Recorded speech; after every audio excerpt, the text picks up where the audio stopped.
एक लंबे समय पहले सोमवार के दिन मार्च 11 की तारीख साल 1918 में फोर्ट रायली नामक कांसास के एक सैनिक प्रशिक्षण केंद्र में लगभग 26,000 जवान थे और उस दिन प्राइवेट एल्बर्ट गिचल नामक बावर्ची को नींद से उठने में बहुत दिक्कत हो रही थी।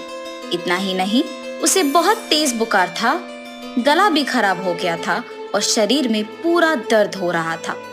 उस आदमी ने तब अपना परीक्षा करवाने नर्स के पास गया था। वास्तव में उसका शरीर बुखार से जल रहा था और उसका तापमान 103 डिग्री का था। गिचल के बाद कार्बोरल ली ड्रेक नामक एक और इंसान भी उसी लक्षणों के साथ नर्स के पास जाता है। उनके बाद सर्जेंट अडोल्फ हर्बी भी उसी सूची में शामिल होते हैं और वो सूची बढ़ता गया। लेकिन इसके बावजूद बीमार सैनिकों ने यूरोप की युद्ध मैदान की ओर आगे बढ़ा। इससे पहले कि आपको ये बात समझाए कि इस रोग के कारण किस हद तक तबाही हुई, हम ये बात करते हैं कि इसे कांसास फ्लू के बजाय स्पेनिश फ्लू क्यों कहते हैं।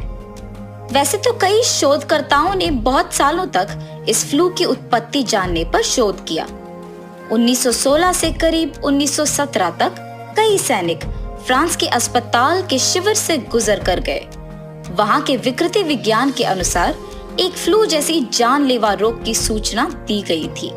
एक और सिद्धांत का सुझाव था कि ये फ्लू उस शिविर के पास स्थापित खेत में मौजूद मुर्गियों से सुअरों को फैला और उनसे मनुष्यों को। कुछ और लोगों का मानना था कि इस फ्लू की उत्पत्ति ऑस्ट्रिया में या चाइना में या पूर्व एशिया में या फिर अमेरिका में हुई है। ये फ्लू यूरोप में आयात किया गया था कि वही उत्पन्न हुआ। इस बात का चर्चा अब भी जारी है। इस फ्लू को स्पेनिश फ्लू बुलाने का कारण सिर्फ ये था कि युद्ध के समय में स्पेन का समाचार माध्यम ने उनके अखबारों में यही छापा था कि स्पेन युद्ध की तटस्थ देश बाकी देशों की तुलना में इस फ्लू के कारण सबसे ज्यादा पीड़ित है और ऐसे सभी उस फ्लू को उसी नाम से जानने लगे। ये फ्लू इतनी तेजी से बढ़ा कि दुनिया की आबादी में 27% यानी करीब 1.8 से 1.9 बिलियन के लोग तक प्रभावित हुए और कहा जाता है कि इस फ्लू के कारण हुए मौतों की संख्या कम से कम 50 मिलियन से करीब 100 मिलियन तक का था। आश्चर्य की बात तो ये है कि पहले विश्व युद्ध में इससे कम मौत हुए थे। इस फ्लू के कारण अमेरिका में करीब 5 लाख मर गए थे और 20 से 40 की उम्र के लोग पर इसका ज्यादा प्रभाव पड़ा। मतलब 1917 में अमेरिका की औसत जीवन प्रत्याशा 51 साल था, मगर 1918 में 39 साल तक गिर गया। इस फ्लू से युवकों के अधिक प्रभावित होने का कारण ये था कि कुछ दशक पहले इस फ्लू के जैसे ही एक महामारी उत्पन्न हुई थी। यही वजह है कि बूढ़े लोगों में इस फ्लू के प्रति प्रतिरोधक क्षमता विकसित हुई थी और क्योंकि युवा पीढ़ी का जन्म इस सब के बाद हुआ था, वो आसानी से प्रभावित हो गए। इस स्पेनिश फ्लू के कारण तबाही दुनिया भर में मची थी। इंडिया में 17 मिलियन लोगों की मौत हुई, डच ईस्ट इंडीज में 15 लाख, जापान में 3,90,000, ग्रेट ब्रिटेन में 2,50,000, फ्रांस में 4 लाख और ईरान में 9,02,400 से 24,31,000 लोग तक की मौत हुई थी। कुछ छोटे विश्व समुदाय मौत के मामले में सबसे ज्यादा प्रभावित हुए क्योंकि उनके घर एक दूसरे के बहुत करीब थे। जैसे जर्मन समोआ, 90% आबादी स्पेनिश फ्लू से प्रभावित हुए थे। उनमें से 30% पुरुषों की, 22% औरतों की और 10% बच्चों की मृत्यु हुई। जब एक तरफ विश्व के कई देश स्पेनिश फ्लू से अधिक प्रभावित हुए, दूसरी तरफ कुछ ऐसे भी थे जिन पर कोई प्रभाव नहीं हुआ। ये इसलिए हुआ क्योंकि वो दूर दराज के द्वीप थे, जैसे फिजी के लाओ और यासावा द्वीप और ब्राजील के माराजो द्वीप। अलास्का के कुछ भाग भी इस महामारी से बच गए थे। अब तक तो आप समझ चुके होंगे कि स्पेनिश फ्लू के कारण दुनिया के चारों ओर कितने देश गंभीर रूप से प्रभावित हुए और ये भी कि कितने लोग की मौत हुई। पर अब हम ये समझने की कोशिश करेंगे कि ये फ्लू इतने देशों तक इतना जल्दी कैसे फैला और क्यों इसे कोई नहीं रोक पाया। वैसे ये बात जाहिर है कि सैनिकों के एक दूसरे के पास अस्वस्थ्यकाल परिस्थितियों में रहना और साथ में एक जगह से दूसरे तक जाके शिविर लगाना इस फ्लू के फैलने का एक मुख्य कारण है। इतना ही नहीं, वो युद्ध कोई साधारण युद्ध नहीं बल्कि विश्व युद्ध था जिसमें काफी देशों ने भाग लिया था। इसलिए सैनिकों को अक्सर यात्रा करना पड़ता था। माना जाता है कि फ्लू की पहली लहर किसी भी अन्य फ्लू की तरह काफी सामान्य था, लेकिन युद्ध के दौरान सेना की यात्रा के कारण फ्लू की दूसरी लहर काफी घातक था। एक ऐतिहासिककार का कहना था कि ये निश्चित रूप से स्पेनिश फ्लू का दुनिया भर में फैलने का एक प्रमुख योगदान कारक है। फ्लू की पहली लहर को साधारण होने के कारण किसी ने ज्यादा ध्यान नहीं दिया था, मगर दूसरी लहर इतना बुरा था कि युवा लोग इससे प्रभावित होने के 24 घंटों से पहले ही मर जाते थे। इस फ्लू के लक्षण ये थे कि सबसे पहले रोगी को तेज बुखार आता था, फिर उसके नाक से खून बहता था, फिर उसे निमोनिया होता था और अंत में उसके फेफड़े में तरल पदार्थ भर जाता था। वे वास्तव में उस तरल में डूब कर मर जाते थे। एक और प्रतिकूल परिस्थिति ये था कि उस समय डॉक्टरों को ये नहीं पता था कि क्या हो रहा है। कुछ ब्रिटिश डॉक्टरों ने कहा कि रोगग्रस्त फेफड़ों का स्थिति इतना खराब था कि केवल रासायनिक युद्ध ही इसका कारण हो सकता है। अब तो हम जानते हैं कि साइटोकिन विस्फोट नामक एक स्थिति है। ये मूल रूप से एक प्रतिरक्षा प्रतिक्रिया है जब हमारे शरीर पे वायरस का हमला होता है, लेकिन इस प्रतिक्रिया के ज्यादा होने के भी मौके हैं जहां शरीर द्वारा इतने साइटोकिन्स उत्पादित होते हैं कि इन प्रोटीनों का एक विस्फोट होता है। इसका नकारात्मक प्रभाव सूजन है, जिसके कारण आदमी के फेफड़ों में तरल पदार्थ का निर्माण होता है। ये भी एक कारण हो सकता है अधिकांश युवा लोग की मृत्यु संख्या बढ़ने की। उनकी स्वस्थ प्रतिरक्षा प्रणाली ने इतने सारे साइटोकिन्स उत्पादन किया कि अंत में वो विस्फोट हो गए।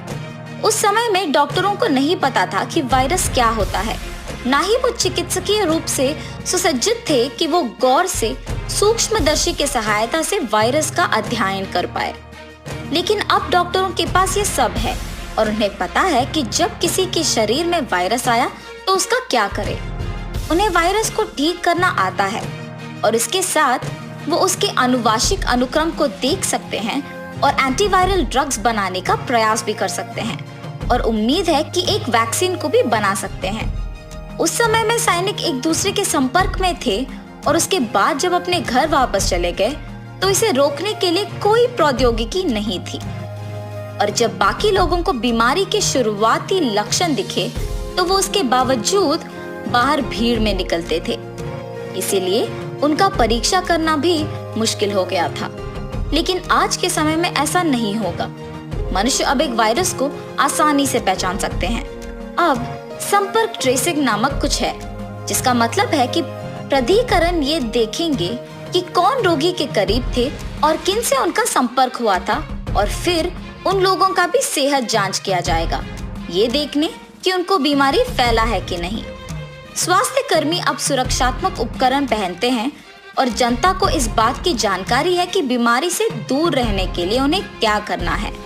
पर उन दिनों में ऐसा मुमकिन ही नहीं था कि लोग घर पे रहे या घर से काम करने का विकल्प चुन सके।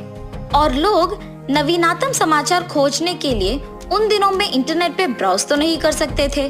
स्पेनिश फ्लू के समय में अमेरिका, जर्मनी, फ्रांस जैसे देश घातक बीमारी के प्रसार नहीं कर रहे थे क्योंकि वो युद्ध के प्रयास के लिए अच्छा नहीं था।